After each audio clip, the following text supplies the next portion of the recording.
Coach You. Aujourd'hui, je vais vous montrer comment débuter les extensions arrière. Je vais vous expliquer pourquoi c'est important de faire des extensions vers l'arrière. Il faudrait bouger la colonne tous les jours, dans toutes les directions. Par toutes les directions, j'entends les flexions avant. Ça, on le fait en général quand on travaille, quand on conduit, en inclinaison sur le côté, en rotation, mais aussi en extension vers l'arrière. C'est très important de faire des extensions vers l'arrière parce que justement on est très courbé vers l'avant dans la vie quotidienne et très rarement en extension arrière. Donc c'est important pour contrebalancer de faire des extensions arrière. Donc les extensions arrière, c'est quelque chose qui peut être difficile au début quand on démarre. Donc je vais vous montrer une extension arrière passive, histoire de démarrer doucement et après on verra pour progresser, aller vers d'autres choses. Ce qu'il va vous falloir, ça va être soit des blocs de yoga, soit des livres, soit un coussin, un édredon un petit peu dur ou des coussins un petit peu durs. Il faut que ça soit un petit peu dur quand même, un petit peu dur et moyennement haut. Alors, c'est une posture qui se prend allongée. Donc, on va venir s'installer ici. La zone lombaire restera dans le vide. On va commencer à installer quelque chose à partir des thoraciques ici. Donc, en l'occurrence, pour moi, ça va être les blocs. Quand on débute, on est au niveau le plus bas. Après, on peut monter et au fur et à mesure, monter de plus en plus haut. Je vais vous montrer sur l'intermédiaire. Pour démarrer, je vous conseille vraiment au plus bas. Donc, on va s'installer le bloc juste au niveau des thoraciques ici et le deuxième bloc au niveau de la tête. Le cœur est ouvert ici, les jambes poussent dans le tapis, les talons poussent dans le tapis et on va venir installer les paumes de main vers l'extérieur et laisser tomber les épaules. Donc à la fois vous avez une extension arrière comme ça et en même temps vous avez une ouverture du buste devant. Ça, c'est une posture qu'on va garder comme ça en passif, en respirant tranquillement, 20-30 secondes si vous êtes confortable. Si vous n'êtes pas confortable, c'est que vous êtes un petit peu trop haut. Redémarrez, mettez un peu plus bas et recommencez.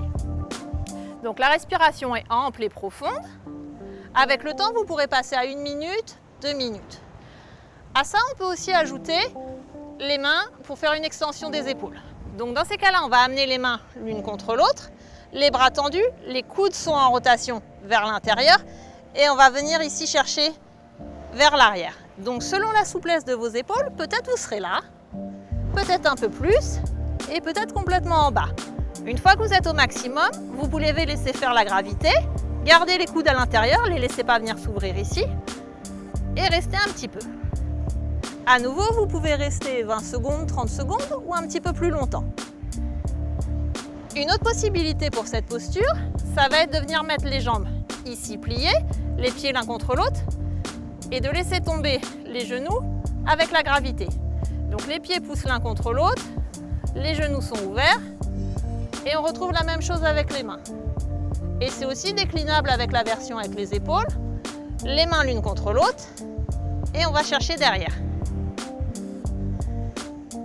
Vous pouvez faire les deux. Soit le premier, soit l'autre et alterner selon vos pratiques, de temps en temps faire l'un, de temps en temps faire l'autre, les deux sont très bien. Pour sortir de cette posture, c'est très difficile de ressortir vers le haut et ça va vous faire beaucoup de contractures ici. Le plus simple, ça va être de rouler sur le côté. Donc on va ramener la jambe, on va ramener l'avant-bras et on va venir rouler ici sur le tapis pour venir se redresser. Les extensions arrière font beaucoup travailler la colonne, donc c'est très bien et très important de faire une contre-posture après. Donc la contre-posture, l'idée ça va être de retrouver une colonne vertébrale neutre. On va venir s'allonger sur le dos avec les jambes vers le ciel, tendues si vous êtes souple, un peu moins tendues si vous l'êtes moins, contre un mur si vous avez un mur, c'est parfait. L'important c'est que votre colonne retrouve de la longueur ici, qu'elle soit complètement relâchée. Et on reste un petit peu comme ça.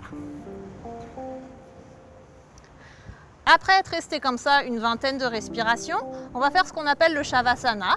C'est une posture de relaxation. Juste être allongé sur le dos, les paumes vers le ciel, la tête en face, les yeux fermés pour tout relâcher. C'est une position qui est anatomiquement neutre, qui permet de se relâcher et qui permet à votre colonne de se retrouver dans une position centrale et de retrouver ses marques en position centrale. Pour sortir du Shavasana, on roule côté. Et on revient s'asseoir. Donc c'est une posture qui est une posture d'ouverture. Elle ouvre ici devant et même psychologiquement, elle a une fonction d'ouverture. C'est une posture qui est énergisante, donc c'est vrai qu'elle va vous booster, elle va vous donner beaucoup d'énergie. C'est normal, c'est super, juste évitez de la faire avant d'aller dormir, c'est un conseil que je vous donne. Merci d'avoir été avec moi pour la présentation de cette posture et à bientôt sur Coach You.